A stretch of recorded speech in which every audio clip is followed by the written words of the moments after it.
को लगा कि पहले जैसे सर्जिकल स्ट्राइक में बोल दिया था, साबित हो ना हो वगैरह वगैरह, एक अजय योद्धा घर में घुस के मारा, ये सब जो डायलॉग जो उनके पसंदीदा है, वो डायलॉग वो किसी तरह से यहाँ पे स्थापित कर सकें। और पाकिस्तान लगातार ये दावे कर रहा था कि हमारे विमान गिराए गए हैं, और राफेल गिराने का स्पेसिफिक वो दावा कर रहा था, और राफेल के शेयर भी गिरे। हमारी प्रतिष्ठा को, हमारी साख को, हमारी इज्जत को नुकसान हुआ। यहां हमको पता नहीं चलता। हाँ, गोदी मीडिया तो सब कुछ मास्टर स्ट्रोक बताता है। हमारे जो कुछ विमान गिरे हैं, कितने गिरे हैं नहीं हुए हैं, अब तो युद्ध में नहीं है हम लोग। हमारी सरकार इसको नकार रही थी। ऑपरेशन सिंदूर को लेके अब तस्वीर एकदम साफ हो गई है। हमको ये पता करना पड़ेगा कि मामला क्या है, क्योंकि जो कुछ भी धीरे धीरे खुल रहा है वो आता है, जवाबदेही बनती है। देश किसी के पिताजी का नहीं है, देश इस देश के लोगों का है। सब कुछ इनके प्लान के मुताबिक नहीं हुआ तो अब क्या लीपापोती कर रहे हैं? इस सब से देश को क्या हासिल हुआ, मुझे क्या हासिल हुआ, प्रश्न बहुत बड़ा है। तो किसी देश में अगर आप आतंकवादी ठिकानों पे बम गिराने जा रहे हो, जवाब कौन देगा? वहां से आतंकवादी देगा? आपको जवाब वहां की सेना से मिलेगा। हमारी काबिलियत भी पूरी दुनिया में, उस पर लोग चिरकुट लोग उस पर सवाल उठाने लग गए। देश की सेना पे सवाल उठ रहा था। कैसे? सबसे पहले नुकसान किस तरह छिपाया गया, यह है कि सच्ची स्थिति हमको पता चलनी चाहिए। सारी है बीबीसी, राइटर्स, अल जजीरा और बेलिंगकैट जैसे संस्थानों ने कंफर्म कर दिया था कि हमारे विमान गिराए गए हैं। कुछ बोल ही नहीं रहे हो। वो आपने ये जो सिंदूर किया, देश के लोगों को आप भले कहो हमने आतंकवादियों के दांत खट्टे कर दिए, ये कर दिया, वो कर दिया, आपने एक संदेश पूरी दुनिया को दिया कि जैसे इजराइल गाजा में जाके बम गिरा देता है, वैसे हम पाकिस्तान पे गिराएंगे। तो आपको ये बताना पड़ेगा ना कि पाकिस्तान का हाथ था तो कैसे था, क्यों? तो ये जब चीजें आती हैं और आपके पास कोई सबूत नहीं होता तो पाकिस्तानी कहते हैं कि इन्होंने क्या किया, अपने आप हमला करा लिया। फॉल्स फ्लैगिंग बोलते हैं ना वो। तो हमको क्यों सुनना पड़ रहा है? क्योंकि हमने जो इन्वेस्टिगेशन, जो हमारी जानकारियां हैं, जो सबूत हैं, उसको दुनिया के सामने नहीं रखा। इसका नतीजा ये हुआ कि अंतर्राष्ट्रीय मंचों पर कोई आपको सुनने को तैयार नहीं है। शर्म आती है। अरे भाई, अगर आप जीत रहे थे, आपने उसके अंदर जिसको कहते हैं कि फूस भर रखा था, अगर आप जीत रहे थे, आपने उसके ठिकाने उड़ा दिए थे, ये कर दिया था, हिला दिया था, तो भाई फिर आपको पीछे हटना नहीं चाहिए था ना, आपको बोलना चाहिए था। और कनाडा में जो निज्जर की हत्या हुई है, उसके पीछे भी भारत की एजेंसियां थी। क्या कल के दिन कनाडा भारत के ऊपर मिसाइल छोड़ दे इस अधिकार के साथ में? क्या अमेरिका कल के दिन इस आधार पे? इंडियन मीडिया अब खुद मान रहा है कि उनकी पॉलिटिक्स अब मोदी का ब्रांड बन चुकी है, पर असली सवाल यह है कि अगर मोदी हटा दिए जाएं तो बीजेपी का क्या बचेगा। बीजेपी का एजेंडा अब सिर्फ वोट बैंक और रिलीजियस डिवीजन पर चल रहा है। मीडिया वाले भी कह रहे हैं कि मोदी के बिना बीजेपी का फ्यूचर अंधेरा है, लेकिन डेमोक्रेसी किसी एक शख्स पे डिपेंड नहीं करती। अगर मोदी के जाने से बीजेपी खत्म हो जाए तो फिर समझ जाओ कि सिस्टम नहीं, सिर्फ पर्सनालिटी कल्ट चल रहा है, और ये किसी भी मुल्क के लिए डेंजरस होता है। चलो दोस्तों, अब इस वीडियो में देखते हैं इंडियन मीडिया क्या कह रहा है। मिसाइल छोड़ दे। क्या वो डोभाल को ये अपने आप में एक ऐसा काम किया आपने, क्योंकि आपको लगा कि सर्जिकल स्ट्राइक से वाहवाही हुई थी, उससे हमने 2019 का चुनाव निकाल दिया था, एक ऐसा मास्टर स्ट्रोक चलो कि दुनिया हिल जाए, और वो मास्टर स्ट्रोक चलते चलते आपने देश का नुकसान कर लिया, देश के विमान गिरवा लिए। सिंदूर को लेके अब तस्वीर एकदम साफ हो गई है। जो पिक्चर सामने आ रही है वो साफ साफ कहती है कि इस ऑपरेशन का मकसद आतंकवादियों को ठिकाने लगाने से ज्यादा कुछ और दिखाई दे रहा है।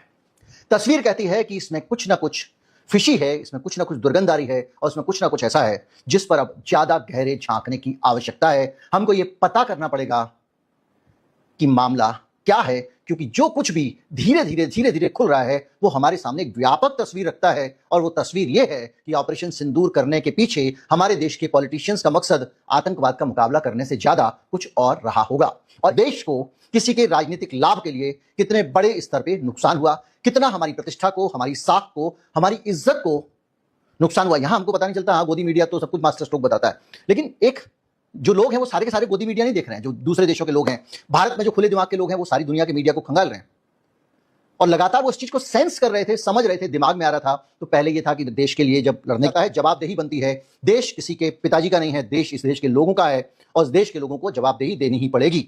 घर का अगर कोई चीज किसी कर्मचारी ने, किसी नौकर ने किसी को दी है, फेंकी है, खराब की है, तो अब आपको बताना तो पड़ेगा कि आपने ऐसा क्यों किया, क्योंकि घर के मालिक हम हैं, आप हैं। क्या है सीन, इस पे हम जाते हैं। और सीन यह है कि क्या प्रचार के लिए देश की प्रतिष्ठा को दांव पर लगाया गया, क्या चुनाव के लिए, क्या सैन्य कार्रवाई वास्तव में जरूरी थी? जो हमने एक्शन लिया, वहां पर जो भी किया, नुकसान हुआ, जरूरी था? क्या इसका देश एक राष्ट्रवाद की लहर पैदा करना था देश में? क्या जवाबी हमले में नुकसान हुआ, उससे ये सक पका गए और उनको लगा कि हमारी पोल खुल गई है, और हमने जो किया था उसके कारण अब देश की प्रतिष्ठा धूमिल हो रही है, हमको नुकसान उठाना पड़ रहा है, तो तथ्यों को छिपाने में लग गए। सब कुछ इनके प्लान के मुताबिक नहीं हुआ तो अब क्या लीपापोती कर रहे हैं? इस सब से देश को क्या हासिल हुआ, मुझे क्या हासिल हुआ, और आतंकवाद को क्या नुकसान हुआ, ये प्रश्न बहुत बड़ा है। तो इस मोदी जी कहते हैं कि हमने सेना को खुली छूट दे दी कार्रवाई करने की, लेकिन अब जो तस्वीरें सामने आ रही हैं, ये बताती हैं कि भारतीय सेना को लड़ने के लिए हाथ बांधकर छोड़ा गया था। इसी देश में अगर आप आतंकवादी ठिकानों पर बम गिराने जा रहे हो, एक संप्रभु देश उसकी सीमा के अंदर जा रहे हो ना, जब जाओगे तो जवाब कौन देगा? वहां से आतंकवादी देगा? आपको जवाब वहां की सेना से मिलेगा। जब वहां की सेना से आपके ऊपर हमला हो तो उसको भी मिटा देना है। ये निर्देश नहीं दिया गया था, ना खुला हाथ छोड़ा गया था, ये अब एक्सपोज हो गया है। सरल भाषा में समझा रहा हूं। अगर आप आगे समझें तो इसका नुकसान क्या हुआ और ये कैसे सैन्य विशेषज्ञों की सलाह को नजरअंदाज करके किया गया होगा। चुनावी रणनीति में राष्ट्रीय नुकसान हो गया और इससे जो जानकारियां आ रही हैं उसके कारण हमारी जो रणनीतिक क्षमता है उसका तो नुकसान हुआ ही, हमारी काबिलियत भी पूरी दुनिया में उस पर लोग चिरकुट लोग उस पर सवाल उठाने लग गए। देश की सेना पर सवाल उठ रहा था। कैसे? सबसे पहले नुकसान किस तरह छिपाया गया, किस तरह से इनका जो अभियान था, इनको लगा कि पहले जैसे सर्जिकल स्ट्राइक में बोल दिया था, साबित हो ना हो वगैरह वगैरह, बड़ा संकट रहता है। अब तो सचमुच को स्ट्रांग करना पड़ेगा। ठीक है भैया, तो स्ट्रांग करने गए ताकि एक अजय योद्धा घर में घुस के मारा, ये सब जो डायलॉग जो उनके पसंदीदा है, वो डायलॉग वो किसी तरह से यहां पे स्थापित कर सकें। नतीजा क्या हुआ? नतीजा ये हुआ कि उन डायलॉग्स को स्थापित करते करते चीजें उससे बाहर निकल गई जो आपकी प्लानिंग थी। और हुआ ये कि कैसे क्या नुकसान हुआ क्या नहीं हुआ, इस मामले में भारतीय अधिकारियों ने सीधे सीधे शुरुआत में नुकसान से इनकार किया था। उन्होंने कहा, और पाकिस्तान लगातार ये दावे कर रहा था कि हमारे पायलट, कुछ पाकिस्तान का मीडिया और सोशल मीडिया और अंतर्राष्ट्रीय मीडिया, कि हमारे विमान गिराए गए हैं और राफेल गिराने का स्पेसिफिक वो दावा कर रहा था और राफेल के शेयर भी गिरे। हमारी सरकार इसको नकार रही थी और सरकार नकारती थी घुमा फिरा के, लेकिन उससे ज्यादा जो सोशल मीडिया आईटी सेल इसको लेकर सक्रिय थी ये कहने के लिए कि कोई नुकसान नहीं हुआ है और पूरे देश में एक वातावरण व्हाट्सएप से लेकर सारी जगहों पर बनाया गया था। बात ये नहीं है कि कौन सी चीज तारीफ है कौन सी चीज बुराई है, बात यह है कि सच्ची स्थिति हमको पता चलनी चाहिए। आपको असीम शक्ति दी गई है तो हमारी तरफ से हमारे ब्याह पे दी गई है, आप हमारे लिए काम कर रहे हो। लोकतंत्र का मूल मंत्र है ये। अब आप सोचिए, ये कहा गया कि हमें कोई नुकसान हुआ है नहीं, मायने नहीं रखता है। उसके बाद तो ये मामला थोड़ा और खुला। सिंगापुर में रक्षा और वायुसेना सम्मेलन के दौरान भारत के तब के जो चीफ ऑफ डिफेंस सर्विसेज थे, सीडीएस, ने ब्लूमबर्ग, एक इंटरनेशनल चैनल है और बिजनेस का चैनल है, उसके एक इंटरव्यू में कुछ ऐसा कह दिया जिससे ये जो छिपाया जा रहा था इसकी बदबू बाहर आने लग गई। उन्होंने कहा हाँ कुछ विमान गिरे हैं, और इसके साथ उन्होंने कोई संख्या का विवरण नहीं दिया। ये नहीं बताऊंगा कितने विमान में। एक यूनिवर्सिटी के रक्षा नीति के ऊपर, इंडोनेशिया की राजधानी है, भारत के डिफेंस अटैची ने कहा कि फैसला रक्षा बलों का नहीं, राजनीतिक नेतृत्व का था। उन्होंने ये कहा कि हमारे जो कुछ विमान गिरे हैं, कितने गिरे हैं नहीं बताऊंगा, लेकिन ये इसलिए नुकसान हुआ क्योंकि हमारी पॉलिटिकल लीडरशिप की कुछ ब्रीफ थे, यानी हमारे नेताओं की तरफ से, यानी मोदी जी की तरफ से जवाब नहीं दे सकते थे। ये उस पीएम मोदी के समय में हो रहा था जो ये कहता है कि हमने सेना को खुली छूट दे दी थी, वो अपने हिसाब से उत्तर देगी। इस तरह की खुली छूट थी। और यहीं पे जब वो ये कह रहे रणनीति बदली थी, तो रणनीति यही बदली थी कि जब हमारा नुकसान हो गया तो हमने इस पॉलिटिकल डिसीजन की वजह से तब हमने ये तय किया कि अब हम उनके सैनिक ठिकानों पे भी बम। हमारे कितने विमान गिरे, जब विमान खरीदा गया, कितने का खरीदा गया, कहां से खरीदा गया, हर चीज की जानकारी इस देश के नागरिकों को सीएजी के जरिए दी जाती है। तो आपके डिसीजन के कारण कोई विमान नष्ट हुआ है तो कितने विमान नष्ट हुए हैं? अब तो युद्ध में नहीं है हम लोग, अब तो स्थिति सामान्य है। तो अब आप हमको बताओ भैया कि क्या गिरा, कैसे गिरा, क्या नहीं गिरा। आप एक तरफ ये कह रहे हो कि हमारा ये हो गया वो हो गया, दूसरी तरफ पूरी दुनिया हमारे पर उंगली उठा रही है।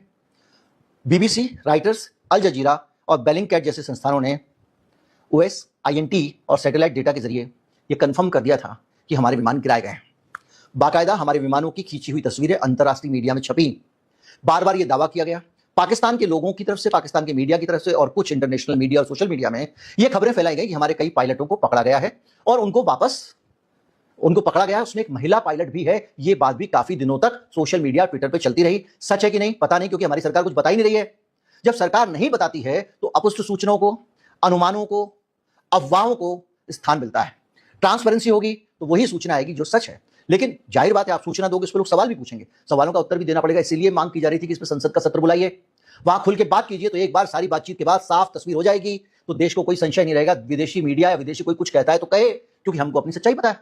आज हमको जब अपनी सच्चाई नहीं पता है तो पूरी दुनिया ये कहेगी कि भैया इनके साथ तो ऐसा हुआ है, आप कुछ बोल ही नहीं रहे हो। वो आपने ये जो सिंदूर किया, देश के लोगों को आप भले ही कहो हमने आतंकवादियों के दांत खट्टे कर दिए, ये कर दिया, वो कर दिया, आपने एक संदेश पूरी दुनिया को दिया कि जैसे इजराइल गाजा में जाके बम गिरा देता है, वैसे हम पाकिस्तान पे गिराएंगे, और बार बार गिराएंगे, जब जब ऐसा होगा तब तब गिराएंगे। ये आपने एक संदेश दिया। संदेश तो दिया, लेकिन पूरी दुनिया को आपको ये बताना चाहिए था कि ऐसा क्यों किया आपने। क्यों? आपको ये बताना पड़ेगा ना कि पाकिस्तान का हाथ था तो कैसे था, क्यों था, कौन से सबूत थे, कौन सा डोजियर था। माना कि पाकिस्तान को दिखा के कुछ नहीं होगा, लेकिन बाकी दुनिया को तो दिखाना चाहिए था कैसे त्रिस्तरीय सुरक्षा को भेद कर आतंकवादी पाकिस्तान से आते हैं। अभी एक रिपोर्ट आई कि सारे पाकिस्तानी थे, अभी आइए। पाकिस्तानी आ गए, आने के बाद उन्होंने हमला कर दिया, लोगों को मार दिया और चले गए, और आज तक आपके हाथ में नहीं आ रहे हैं। तो ये जब चीजें आती हैं और आपके पास कोई सबूत नहीं होता, तो पाकिस्तानी कहते हैं कि इन्होंने क्या किया, अपने आप हमला करा लिया। फॉल्स फ्लैगिंग बोलते हैं ना वो। तो हमको क्यों सुनना पड़ रहा है? क्योंकि हमने जो इन्वेस्टिगेशन, जो हमारी जानकारियां हैं, जो सबूत हैं, उसको दुनिया के सामने नहीं रखा, और उसके बदले में आप दूसरे देश में जाके ताबड़तोड़ मारपीट घूस। अरे भाई, उसका लड़का था, उसने तुम्हारे घर में चोरी की, उसका घर तोड़ रहे हो, मारपीट कर रहे हो। वैसे तो पुलिस है, अगर आप उसको नहीं भी मान रहे हो, उसके घर तोड़ रहे हो, मारपीट कर रहे हो, उसके घर वालों को एकदम छोले भटूरे दे रहे हो, जा जाके निकाल के। बताओ तो कि उसके लड़के ने क्या किया, कौन सा लड़का आया था, कब किया, क्या नहीं किया। इनके यहां से ही हमारी दुश्मनी है, इन्हीं का लड़का होगा। इसका नतीजा ये हुआ कि अंतर्राष्ट्रीय मंचों पर कोई आपको सुनने को तैयार नहीं है। पाकिस्तान के अंदर आतंकवाद हो रहा है तो आतंकवाद है, हमारे यहां आतंकवाद हो रहा है तो आतंकवाद नहीं है। इससे ज्यादा शर्मनाक स्थिति नहीं हो सकती। अमेरिका का राष्ट्रपति डोनाल्ड ट्रंप, उनका जो आर्मी चीफ है, फील्ड मार्शल जिसको बना दिया उन्होंने, उससे मोदी जी की तुलना कर रहा है। भारत जैसे बड़े देश के प्रधानमंत्री की शर्म आती है, और शर्म तब भी आती है कि जब उसकी इस बदतमीजी का कोई जवाब नहीं देता है। अरे भाई, अगर आप जीत रहे थे, आपने उसके अंदर जिसको कहते हैं कि फूस भर रखा था, अगर आप जीत रहे थे, आपने उसके ठिकाने उड़ा दिए थे, ये कर दिया था, हिला दिया था, तो भाई फिर आपको पीछे हटना नहीं चाहिए था ना, आपको बोलना चाहिए था ठीक है, अब इन शर्तों पे आ जाओ। बात माना कि आपका हमारा मकसद तो आतंकवादी ठिकानों पे बम गिराने का था। तो उसका नुकसान हमको ये हुआ कि हम अंतर्राष्ट्रीय मंचों पर जब जा रहे हैं तो हमारे को कोई कुछ समझ ही नहीं रहा है। अभी एक एससीओ हुआ, संघाई सहयोग संगठन, जारी होता है, संयुक्त घोषणा हुई। उस संयुक्त घोषणा में भारत के अंदर पहलगांव में लोगों की हत्या वाला जिक्र नहीं रखा गया। यानी ये जो एससीओ के मेंबर हैं, ये हमारे पहलगांव के जो लोग मारे गए हैं, उस घटना को क्या आतंकवादी घटना भी मानने को तैयार नहीं है? क्या वो उसे कुछ और मान रहे हैं, ऐसा और जिसको हम कह भी नहीं सकते? और वहीं वहां बलूचिस्तान में अगर ट्रेन वाला जो हमला हुआ था, उसको वो आतंकवादी घटना बोल रहे हैं। हालत यह है कि राजनाथ सिंह को कहना पड़ा और साइन करने से इनकार करना पड़ा। उसके बावजूद फूफा को मनाने कोई नहीं आया। मेरे देश का इतना सम्मान भी नहीं हुआ कि भाई सिंदूर चल रहा था तब से, उस मौजूदगी में भी जब पाकिस्तान को वर्ल्ड बैंक से पैसा मिल रहा था, भारत अनुपस्थित हो गया, वोट नहीं दिया, उसके खिलाफ वोट नहीं देते बना। 4 लोन तब से मिल चुके हैं, एडीबी से मिल चुका, उसको वर्ल्ड बैंक से मिल चुका, आईएमएफ से मिल चुका, मिले जा रहे हैं उसको पैसे। हम रोक तक नहीं पा रहे हैं।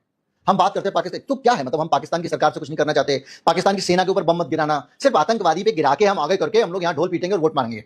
बहुत गंभीर पहलू है। अमेरिका में हमारे खिलाफ, हमारे देश के खिलाफ बाकायदा किस तरह की बातें हैं, डोभाल का नाम आया है, दूसरे लोगों का नाम आया है कि हमने वहां पर एक खालिस्तानी नेता की हत्या करने की कोशिश की। और कनाडा में जो निज्जर की हत्या हुई है, उसके पीछे भी भारत की एजेंसियां थी। ये दोनों 5i के मेंबर कह रहे हैं, और ये उन्होंने खुलासा किया या कहें कि आरोप लगाया है भारत के ऊपर। हम खुलासा, अब एक सीधी सी और सोची हुई सुलझी हुई बात समझिए। आपने ये पॉलिटिकल गेन के लिए जो वहां बम गिराया पाकिस्तान में, ऐसा लगता है मुझे, क्या कल के दिन कनाडा भारत के ऊपर मिसाइल छोड़ दे इस अधिकार के साथ में? क्या अमेरिका कल के दिन इस आधार पे हमारे ऊपर मिसाइल छोड़ दे? क्या वो डोभाल को, क्योंकि उनका नाम आ रहा है, उठवा लें या उठा दें? क्या वो भारत के अंदर जो मर्जी करें, सिर्फ इस आधार पे कि आपको लगता है कि इसने किया तो कनाडा को लगता है भारत ने किया है? और भारत का मामला तो बहुत आगे तक बढ़ चुका है। तो ये अपने आप में एक ऐसा काम किया आपने, क्योंकि आपको लगा कि सर्जिकल स्ट्राइक से वाहवाही हुई थी, उससे हमने 2019 का चुनाव निकाल दिया था, सब कुछ किया था, और पहलगाम को लोग भूल गए थे। तो ये वाला जो आतंकवादी हमला हुआ है, इस हमले की जांच करने, आतंकवादियों को गिरफ्तार करने, उसके बाद पाकिस्तान के पास जाने से अच्छा है एक ऐसा मास्टर स्ट्रोक चलो कि दुनिया हिल जाए।